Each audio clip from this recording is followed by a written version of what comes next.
Merci. La parole est à Monsieur Joël Aviragnet. Monsieur le Président, Mesdames et Messieurs les députés, ma question s'adresse à Monsieur le ministre de l'Éducation nationale. Je souhaite tout d'abord associer à ma question mon collègue Luc Belot, qui est particulièrement investi sur les questions du numérique. Dès notre arrivée au pouvoir, le gouvernement a mis en place une politique transversale de développement du numérique qui commence par le déploiement du haut débit partout sur le territoire. Je ne peux que saluer une telle initiative, car au XXIe siècle, de l'emploi à l'information, de la santé à la culture, le numérique est partout dans la vie de nos concitoyens. Monsieur le ministre de l'Éducation nationale, votre politique ambitieuse en matière d'éducation a permis au numérique de franchir avec succès la porte de l'école pour le bien de tous les élèves. Car le numérique, ce n'est pas, comme certains pourraient le croire, simplement remplacer les cahiers et les stylos par des tablettes ou des ordinateurs. Le numérique, ce n'est pas de regarder des films au lieu d'écouter la maîtresse ou le professeur. Le numérique, c'est d'abord une nouvelle façon d'apprendre qui se révèle un formidable moyen de motiver des élèves qui n'arrivent pas toujours à se concentrer. Le numérique, ce sont des outils qui peuvent s'adapter aux élèves et faire tomber les barrières du handicap pour des enfants et des jeunes dont la scolarisation est parfois difficile. C'est le moyen d'accéder rapidement à des livres, à des œuvres d'art et à des exercices qui sont désormais à portée de doigt. Enfin, c'est un outil avec lequel tous les élèves doivent être familiers pour entrer pleinement dans la vie active.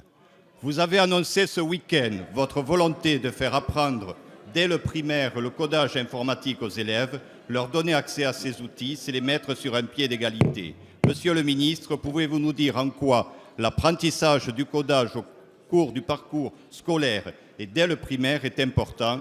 Et plus généralement, pouvez-vous préciser... La parole est à Monsieur Benoît Hamon, ministre de l'Éducation nationale, de l'enseignement supérieur et de la recherche. Monsieur le Président, Mesdames et Messieurs les députés, Monsieur le député Joël Aviragnet, permettez-moi de saluer votre arrivée dans cet hémicycle. Je vais essayer de vous répondre sur l'éducation par le numérique et au numérique. L'éducation par le numérique amènera l'école, le collège et le lycée à lutter de manière beaucoup plus efficace contre l'échec scolaire et contre les inégalités. Pourquoi? Vous l'avez dit. D'abord parce que le numérique favorise la participation, stimule l'activité des élèves, modifie le statut de l'erreur. Il est incontestable aujourd'hui que quand on fait une erreur sur une tablette, on efface et on recommence, là où sur du papier, ça laisse des traces et ça modifie donc le statut de l'erreur.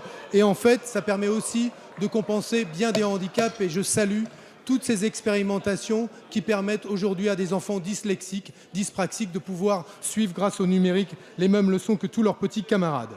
L'objectif du gouvernement est de réaliser un investissement sans précédent en faveur de l'équipement des écoles, des collèges et des lycées au numérique, mais aussi en faveur des ressources du numérique éducatif. C'est pourquoi, avec mon collègue Arnaud Montebourg, avec Axel Lemaire, nous avons annoncé la mise en œuvre à la rentrée prochaine d'un plan qui vise d'une part à connecter tous les établissements et je veux dire que dès la rentrée prochaine, 9000 écoles qui n'étaient pas connectées le seront par le haut débit, là où elles ne pouvaient pas l'être jusqu'ici, grâce à l'aide de l'État. De surcroît, nous accélérerons donc l'équipement des collèges et des écoles, équipement en terminaux mobiles mais aussi en tableaux interactifs et nous ferons en sorte demain d'investir dans le numérique éducatif, c'est-à-dire dans les ressources pédagogiques, pour ne pas les laisser aux anglo-saxons. Ce seront plusieurs centaines de millions d'euros du PIA qui seront consacrés à la rentrée à ce plan. L'éducation au numérique, ce sera, comme je l'ai annoncé ce week-end, l'initiation au codage informatique dès l'école primaire, qui sera une initiative et une innovation tout à fait majeure pour notre pays, mais aussi l'inscription dans les programmes des collèges, demain, des principes des langages de programmation pour être capables, pour tous les élèves, de réaliser des applications simples. Je vous remercie.